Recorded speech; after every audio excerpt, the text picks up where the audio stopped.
Porque geralmente somos nós, por nós e mais ninguém.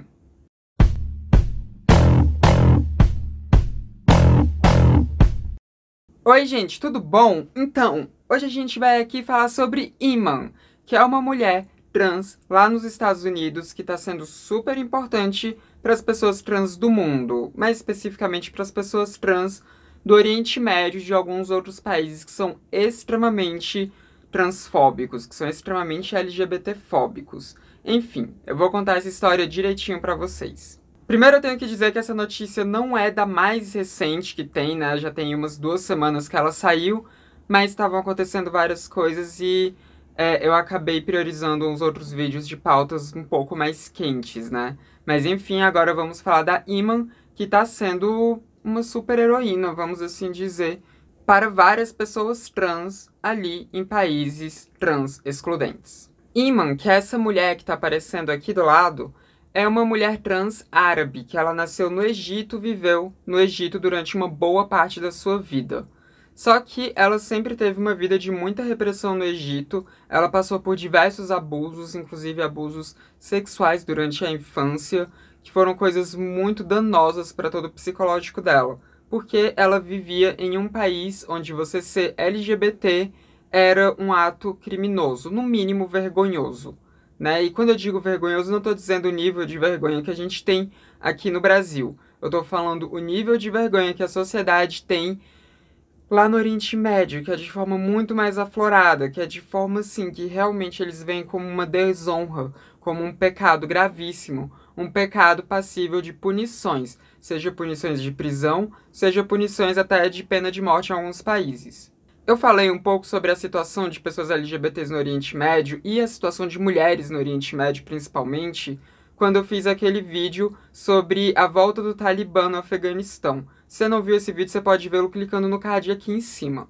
É claro que nem todos os países do Oriente Médio são iguais ao Afeganistão sob mando do Talibã, mas muitos dos países do Oriente Médio, se não todos os países do Oriente Médio, são extremamente LGBTfóbicos em algum nível. Nem todos chegam a serem tão pesados quanto que a gente vê o Talibã fazendo, mas muitos chegam.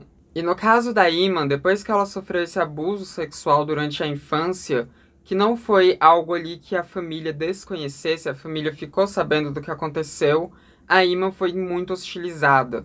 Ela foi muito agredida e ela chegou até a levar uma facada da família mais na frente. Algo que, assim, ela quase morreu e ela só não morreu porque a irmã dela, que tinha esse nome de Iman, a levou até o hospital e cuidou dela. Tanto que o nome Iman, né, veio em homenagem a essa irmã dela que a salvou naquele momento em que ela tanto precisava, que era o momento de quase morte ali que ela teve.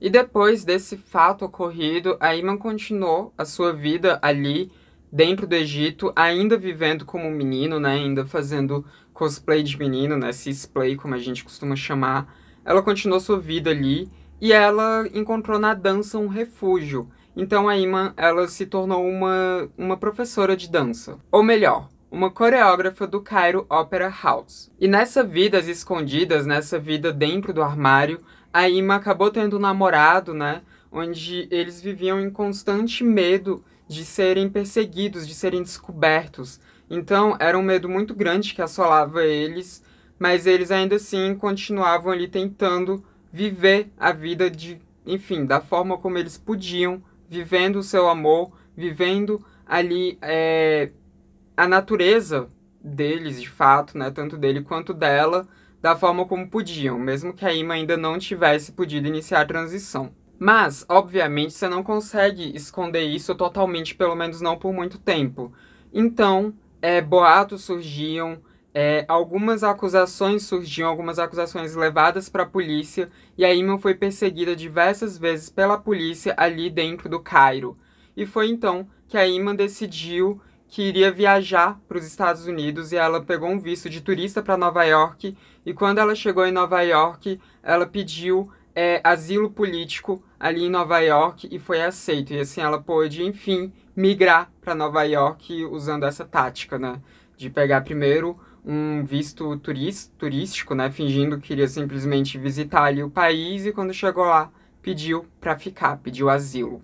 Mas, sozinha em uma cidade que ela não conhecia ainda, uma cidade tão grande quanto Nova York, com essa virada de vida muito grande, longe de todas as pessoas que ela conhecia, todas as pessoas que ela amava previamente e de tudo aquilo que ela conhecia como cultura, a Ima entrou em depressão e ela começou a usar muitas drogas e teve assim uma vida muito difícil nesse início da vida dela ali em Nova York. Mas a Ima acabou se encontrando, ela acabou fazendo a transição de gênero, ela acabou conhecendo um homem que veio a se tornar o seu marido, que o nome dele é Jean Manuel. Tive que ler ali porque tinham fugido da minha cabeça. E isso aconteceu quando a Ima já tinha ali os seus 30 anos, tá, gente? Foi ali na casa dos 30, né? 30 e pouquinhos que ela iniciou a transição dela. Então, ó, de vez em quando vem alguma pessoa trans, né? Seja um menino trans ou uma menina trans, falando comigo, dizendo que ai, já tô perto dos 30, será que ainda vou conseguir fazer uma transição ok? Bom, vai, né? Não quer dizer que os efeitos vão ser exatamente todos os que você espera, né? Porque, enfim, vai depender da sua genética, vai depender de um monte de coisa, né?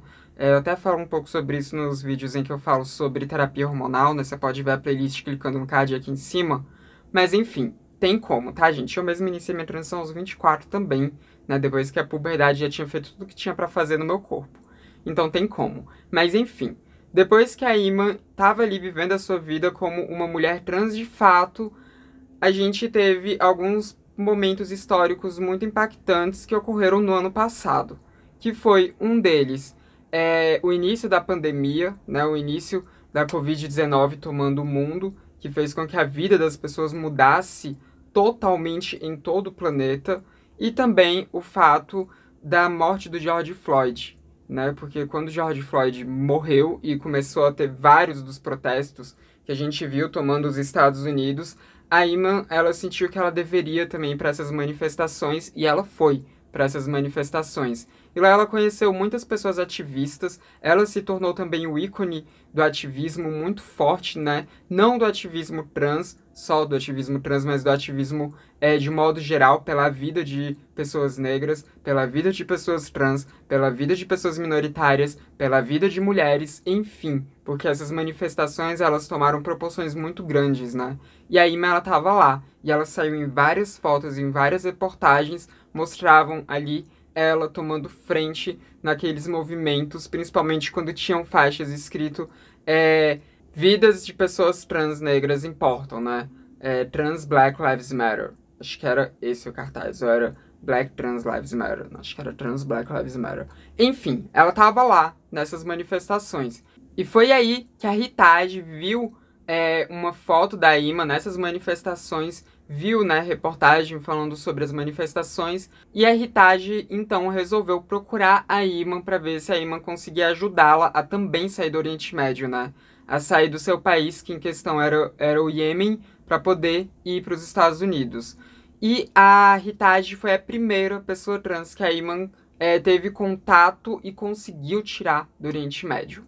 E o que tinha acontecido com a Ritage é que ela morava no Iêmen e ela tinha sido presa e condenada a sofrer as 100 chibatadas, sob o crime de prática contra a natureza e de se vestir de mulher, né? Que eram essas as condenações sobre ela, que são as condenações que recaem tanto sobre homens gays, quanto sobre mulheres trans e drag queens, crossdress, enfim.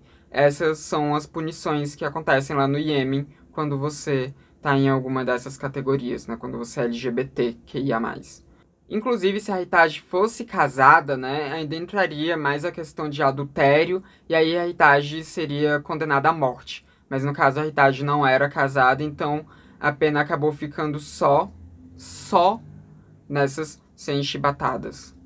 E quando a Ritage contatou a Iman, elas conversaram ao telefone durante muitos meses. Elas juntas criaram uma página para ajudar pessoas trans, que foi a página GoFundMe, que essa página tinha como objetivo arrecadar dinheiro para conseguir pagar todos os documentos, todas as taxas, para conseguir tirar a Ritage lá do Iêmen. E elas tiveram ajuda também de uma outra mulher trans que também foi ajudar, que é a Alia. Eu tô muito ruim pra decorar esses nomes, hein? Desculpa. E o que a Ritage teve que fazer foi fazer um cisplay, né? parecer o mais masculina possível para conseguir fazer essa travessia. E aí ela teve que ir primeiro pro Cairo, né? Onde foi ali 36 horas de viagem até o Cairo, ali todo fazendo esse display. E aí, lá no Cairo, a Ritage encontrou com um advogado que levou o caso dela para o consulado francês, e aí sim a Ritage conseguiu de fato morar na França. Isso com um visto humanitário, né? Não é nem um visto de turista e tudo, é um visto humanitário, e ela conseguiu começar a construir a vida dela lá na França. E a Ritage foi uma das muitas pessoas trans que a Iman conseguiu retirar do Oriente Médio, né? Ela retirou muitas pessoas do Oriente Médio, de vários países do Oriente Médio, e também retirou uma pessoa da Jamaica, que também tem penas duras contra pessoas LGBTQIA+.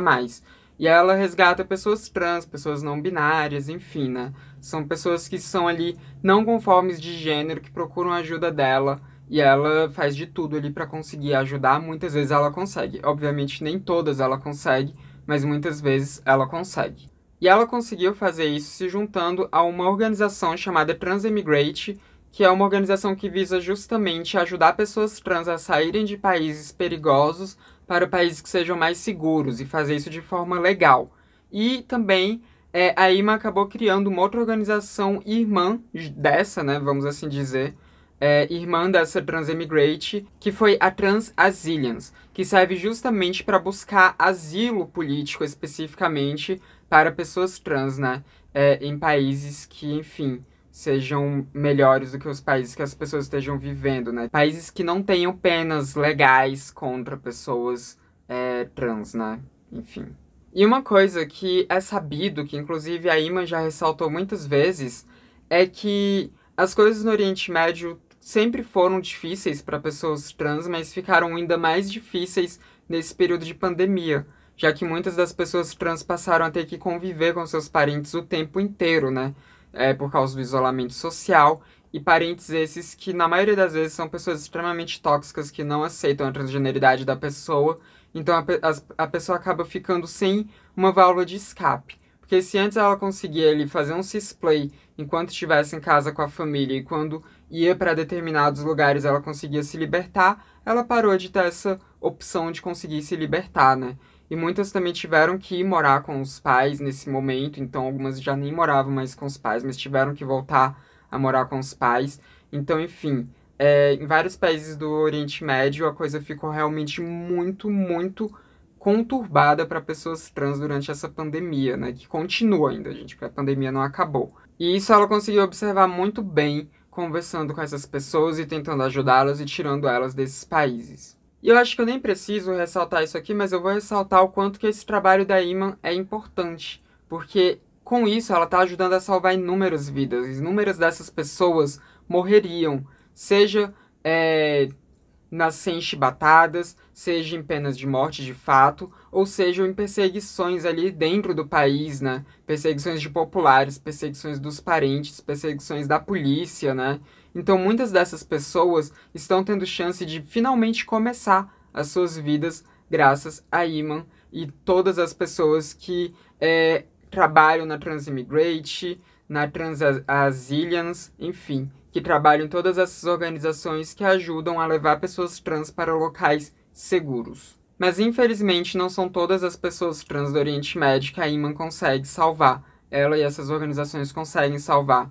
Tanto que a Iman, ela costuma dizer que para cada pessoa trans, seja uma pessoa binária ou não binária, enfim, cada pessoa que elas conseguem salvar ali do Oriente Médio, das repressões que tem em vários países do Oriente Médio, muitas outras não conseguem ser salvas e acabam morrendo nesses países. E a Iman diz que o seu maior sonho é conseguir construir uma comunidade com... Bom, eu vou ler aqui nas palavras dela. Abre aspas. Com belas casas, espaços verdes e médicos, onde todas as pessoas trans e com inconformidade de gênero que enfrentam todas essas coisas horríveis possam receber tratamento e melhorar, como quando as pessoas cuidaram de mim. E eu espero muito que a Iman, de fato, consiga construir essa comunidade, porque nós, pessoas trans, precisamos de lugares assim. Não apenas uma comunidade, mas várias comunidades assim, né? Porque o ideal seria, na verdade, que todas as comunidades que já existem no mundo, todos os países, todos os estados, todas as cidades, enfim, fossem lugares seguros pra gente. Fossem lugares onde a gente conseguisse ter belas casas, onde a gente conseguisse morar em locais com muitos espaços verdes e com médicos à nossa disposição. Porque é isso que todo ser humano precisa, independente da sua raça, independente da sua etnia, da sua cor, independente do seu gênero, da sua identidade de gênero, independente de qualquer coisa que for, independente da sua classe social também. Porque é isso que toda pessoa precisa para conseguir viver com dignidade. Mas enfim, eu quero muito saber o que você pensa disso tudo, o que você pensa dessa atitude da Iman, desse trabalho que a Iman está conseguindo fazer em conjunto com muitas outras pessoas trans também lá nos Estados Unidos e em vários outros lugares do mundo também, porque muitos países têm grupos desse tipo. Na Europa também tem vários países que têm grupos desse tipo para ajudar pessoas trans, para ajudar pessoas que fazem parte de outras siglas também da comunidade LGBTQIA+, a sair desses lugares repressores. Enfim, quero saber o que você pensa, então comenta aí embaixo. Não se esqueça também de virar membro daqui do canal caso você tenha essa possibilidade, porque assim você me ajuda a conseguir me manter, a conseguir crescer aqui o meu trabalho no YouTube. E também você pode ter algumas vantagens muito legais, como emojis exclusivos, como o seu nome aparecendo aqui do lado, e também decidir aí alguns temas do transmissão, dependendo ali da classificação que você tiver em membros. Enfim, vai lá na aba do Seja Membros e confere tudo direitinho. E também não se esqueça de deixar aquele like, porque mesmo se você não puder se tornar membro, o like já ajuda muito. Também pega esse link e compartilha para todo canto, porque, né, gente, a transmissão precisa crescer, precisa muito crescer. Então, por favor, me ajuda nisso, tô implorando mesmo. E também não se esqueça de se inscrever no canal caso você não seja inscrito ainda. Esse foi mais um vídeo do Transmissão, canal sem tema. A gente se vê na próxima. Até mais.